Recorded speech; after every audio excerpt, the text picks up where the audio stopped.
नमस्कार, मैं राहुल नागपाल और आप देख रहे हैं हमारा यूट्यूब चैनल बोल 85। मेरे साथ कुछ साथी खड़े हैं, उन्होंने अपना नया राजनीतिक दल बनाया है और राजनीतिक दल का नाम है राष्ट्रवादी जनता पार्टी। इसके राष्ट्रीय अध्यक्ष मेरे साथ खड़े हैं और आप इनसे आपसे ही बात करेंगे और पुराने कुछ साथी हैं, इनसे ही बात करेंगे। राजनीतिक चेतना देश भर में इतनी जागरूक है कि मुल्क में चुनाव होने के बाद भी जिस प्रकार से लोग नए राजनीतिक दल और नई राजनीतिक प्लेटफॉर्म तलाशने की कोशिश कर रहे हैं, उसमें ये लोग भी हैं। बहुत सारी चीज़ें भविष्य के गर्म में हैं, लेकिन वर्तमान स्थिति में जिस प्रकार से देश में एक ही ताकत रूल कर रही है, इनके भी क्या सिद्धांत हैं संवैधानिक और क्या जो वर्तमान समय में राजनीति में लोग स्थापित हैं, उनके बारे में इनकी क्या सोच है, एक एक करके बातचीत करते हैं। अध्यक्ष जी, पूरा नाम बताइए पहले, क्या है आपका? अनिल भारती। तो भारती जी, आपने जो अपनी पार्टी बनाई है, क्या उद्देश्य है आप लोगों का? गरीबों को सामाजिक न्याय दिलाने के लिए, अमीर गरीब की खाई को पाटने के लिए, जात पात मिटा करके सबको सामाजिक न्याय दिलाने के लिए काम करेंगे। इसीलिए हम ये पार्टी नया नहीं है, पार्टी बहुत पुराना। जनता पार्टी का असली रूप राष्ट्रवादी जनता पार्टी है। जनता पार्टी बोले तो पूर्व में जो क्या नाम है, जयप्रकाश नारायण, संविधान वही है, सब कुछ वही है, केवल जनता पार्टी में राष्ट्रवादी लग गया है।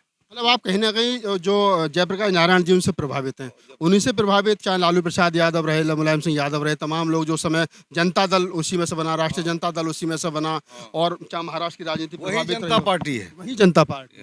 तो वो जो लोग पहले से कर रहे हैं काम, चाहे लालू यादव है, उधर शरद पवार जी, शरद यादव जी नहीं रहे, नीतीश कुमार जी हैं, आप क्या नया करोगे? सब लोग अपने जात को लेकर के जातिवादी पार्टी बना लिया है और कोई धर्म पर चल रहा है, कोई जात पर चल रहा है।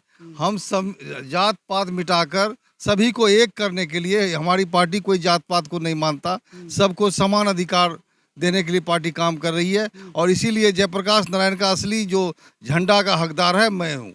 आप असली झंडा के और बायलॉज के हकदार हैं। एक बात लगा भी, जो विधानसभा चुनाव आ रहा है दिल्ली में, हरियाणा में भी चुनाव है और भी कई राज्यों में चुनाव है, तो क्या तैयारी है चुनाव को लेकर? दिल्ली में सभी सीटों पर हम उम्मीदवार उतारेंगे, सभी सीटों पर प्रत्याशी उतार करके, और अपनी मजबूती से दिल्ली में हम लोग लगे हुए हैं। कितनी सीट लड़ेंगे दिल्ली में? दिल्ली में 70 सीट पर लड़ेंगे। हरियाणा में भी अक्टूबर में चुनाव है, हरियाणा क्या में भी हरियाणा के प्रभारी हैं विजेंद्र शर्मा जी, वहाँ हरियाणा में भी लोग प्रयास कर रहे हैं, वहाँ जो हो सकता होगा, लेकिन दिल्ली में हम बहुत मजबूती से लड़ेंगे। दिल्ली में केजरीवाल के सामने बहुत कम लोग, कांग्रेस जैसी पार्टी नहीं टिक पा रही है, बीजेपी सारे साम दाम दंड भेद अपना करके नहीं जंग पा रही है, तो आपको लगता है कि आप कुछ कर पाएंगे? समय का मांग है। अब केजरीवाल का वो नहीं रहा, उन्होंने जो दिखाया था वो सारा फ्लॉप हो गया, उसके पास कुछ भी नहीं है। भ्रष्टाचार के खिलाफ उसने अपना बिगुल फूका था, लेकिन वो नाकामयाब रहे, बेनकाब हो गए हैं। और यह पार्टी अब जो है जनता पार्टी, राष्ट्रवादी जनता पार्टी के साथ लोग मुड़ रहे हैं। और अगर वो पार्टी ईमानदार होती तो सारे नेता जेल में नहीं होता। नहीं, उनके पास में संसाधन है, सरकार चला रहे हैं, पैसा है, सिस्टम है, आपके पास क्या है? आप कैसे टक्कर ले पाए? हम भी जयप्रकाश नारायण के तर्ज पर काम करेंगे, जनता से हम भी सहयोग लेंगे। जैसे उसके भी पास पैसा नहीं था, लेकिन लोगों से, जनता को लगेगा कि इसको दे करके हम अपना हक प्राप्त कर सकते, तो हमें भी दे रहा, लोग हमें भी देगा। हमें भी देगा। तो कुल मिलाकर के पे बैक टू सोसाइटी का जो काम है, उस पर ये काम कर रहे हैं। और एक दो साथी से बात कर लेते हैं। क्या नाम है आपका? शंकर लाल खैरालिया। खैरालिया जी, क्या आप राष्ट्रीय उपाध्यक्ष हैं पार्टी में, जो आपके अध्यक्ष जी कह रहे हैं, आपको लगता है कि दिल्ली में आप स्थापित हो पाएंगे? हाँ, बिल्कुल हो पाएंगे। दिल्ली में क्या, पूरे देश में भी हो पाएंगे। अभी तो हमने दिल्ली में 7 उम्मीदवार खड़े भी किए थे और हमारा विषय था कि भारत को धर्मनिरपेक्ष लोकतांत्रिक गणराज्य की अवधारणा पर आधारित समतामूलक विकसित संविधानवादी राष्ट्र निर्माण के लिए एक बार मौका दें। हमारे 6 तारीख को सुबह टोकन दे के कैंडिडेट बिठा दिए गए, रात को 11 बजे और 12 बजे के बीच में बोल दिया आपके पर्चे कैंसिल हो गए हैं। उनसे इतना भय था कि इस विषय को देख के लोग वोट देंगे, क्योंकि देश के कोई संविधान को बदलने के लिए 400 पार की मांग रहा है, तो कोई उसके जो असली नाम भारत है उसका नाम इंडिया रख के उस देश को इंडिया और भारत की लड़ाई में तब्दील कर रहा है। तो देश के लोग दुखी थे, दिल्ली के भी। और दिल्ली की सीटें कैसे जीती हैं ये देश के लोग भी जानते हैं। दोपहर के बाद की काउंटिंग चुनाव आयोग ने बंद कर दी थी, क्योंकि नरेंद्र मोदी जी भी हार रहे थे, देश के जो प्रधानमंत्री वो हार रहे थे। ये बात बहुत कम लोग जानते हैं। कांग्रेस भागी भागी चुनाव आयोग गई भी थी, लेकिन वो क्या हुआ, दूसरे तीसरे दिन सफाई देता है चुनाव आयोग कि हमारी मशीनों को बाहर के लोग हैक कर रहे थे। वो तो हमारी मशीन हैक नहीं होती है, हैक कर रहे थे। जब हैक नहीं होती है तो तुम चुनाव की काउंटिंग को बंद क्यों किया तुमने? और अचानक से घोषणा कर दी फलाने आदमी जीत गया। अच्छा एक बात एक लास्ट सवाल ले लेते हैं। सवाल ये है कि आपने संविधान की जिक्र किया, समता का, स्वतंत्रता का, बंधुता का जिक्र किया, जो संविधान में क्या आदि फंडामेंटल राइट्स है आपने उनका जिक्र किया। अभी डॉक्टर अम्बेडकर की मूर्ति को लेकर के पूरा बवाल है। डॉक्टर अम्बेडकर की मूर्ति को हटा दिया गया, उसको लेकर के 9 अगस्त को भारत बंद और दिल्ली में बड़ा जो है वो प्रोटेस्ट होने जा रहा है। 50 से ज़्यादा संगठन उसमें हिस्सा ले रहे हैं। आपकी क्या भूमिका है? अभी भी जो भी 2 मीटिंग बड़ी हुई है, हम दोनों में गए हैं और ये मामला आज से नहीं है, ये तो क्लियर था। जो हिंदू राष्ट्र का जो संविधान जो लिखा गया, हिंदू धर्म के राष्ट्र का जो संविधान जो लिखा गया, 127 पंथों के लोगों ने लिखा था और क्लियर कर दिया था। यहाँ जो दिल्ली में जो अभी जो लोकसभा जो बन रही है, जो संसद बन रहा है, ये धर्म संसद होगा। ये पहले से ही तय होता है। ये या ना डॉक्टर अम्बेडकर रहेगा, ना अम्बेडकर का या 389 लोगों ने जो संविधान लिखा वो संविधान नहीं रहेगा। या 8 समितियाँ जो थी वो भी सब फेल कर दी गई। यहाँ पे धर्म संसद बैठेगा, जो सांसद होंगे धर्म सांसद कहलाएंगे।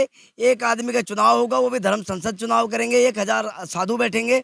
ये तय था कि बाबा साहब यहाँ नहीं रहेंगे, इसीलिए वो तो पहले प्लानिंग था। हमें पहले से पता था, हम तो लोगों को बता रहे थे। हमने कई बार धरना प्रदर्शन भी किया इस चीज़ को लेके। तो ये तो बाबा साहब को हटाना तो संभव, बाबा साहब को नहीं, बाकी उन लोगों को भी हटा रहे हैं, क्योंकि बाबा साहब अकेले नहीं, 389 और भी लोग हैं।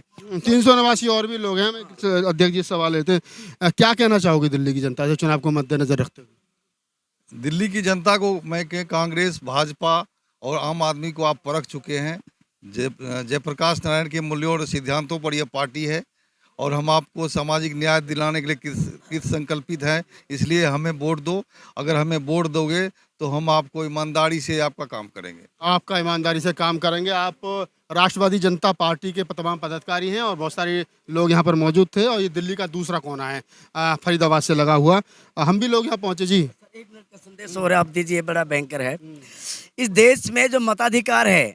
आपका चैनल बड़ा चैनल है, राहुल नागपाल जी का और आप सब लोगों का।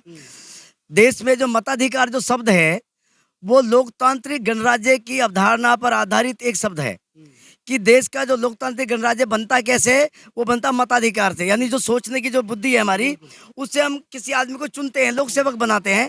यानी हम नौकर बनाते हैं, सरकार बनती है जनता की। दूसरा है, इससे जुड़ा हुआ एक सवाल है, जब हम मताधिकार से जब लोक सेवक चुनते हैं तो उस नेता को 5 साल ढोते ढोते वो मनमानी करता है। वहाँ राइट टू रिकॉल का जो आंदोलन जो था, वो 1974 में जयप्रकाश नारायण जी ने उठाया था। इसमें 2 बारी वो दब गया है और यहाँ भारत में कई 3-4 राज्यों में वो पंचायत स्तर पर लागू है। यहाँ 2 कानून हम पहले बनाएंगे, राइट टू रिकॉल, वोट वापसी कानून। अगर नेता काम ना करे तो जनता उसको हटाएगी। उसके लिए हमने पूरा ड्राफ्ट हम तैयार कर रहे हैं राइट टू रिकॉल का। वो ऐसे नहीं है, उसके लिए आयोग पूरी हम रणनीति बना रहे हैं। दूसरा जो इसमें जो तरीका है वो ईवीएम का है। उसमें मताधिकार में पारदर्शिता होनी चाहिए, विश्वास होना चाहिए, तब ये लोकतांत्रिक गणराज्य। किसी की वोट को छीन लेना जबरदस्ती मशीन में। अब की बार तो ईवीएम वहाँ रखा था और दूसरी जो वो वीवीपैट थी वो इतनी दूर रखी थी, आप वहाँ से देख नहीं सकते कौन सी पर्ची निकल रही है। ये जानबूझ के चुनाव में जितनी भी धांधली करवानी थी ये करवा चुके हैं। अब हम इसको नहीं चलने देंगे। चलिए, तो खैर ये तमाम लोग थे और मैं लास्ट में ये कहूँगा, आप इन लोगों की बातों से कितने सहमत हैं, अपने विचार बताइए। और एक और राजनीतिक पार्टी और एक और राजनीतिक स्वतंत्रता, इस पूरी बातचीत के बारे में आपकी क्या प्रतिक्रिया, कमेंट सेक्शन में बताइए। धन्यवाद।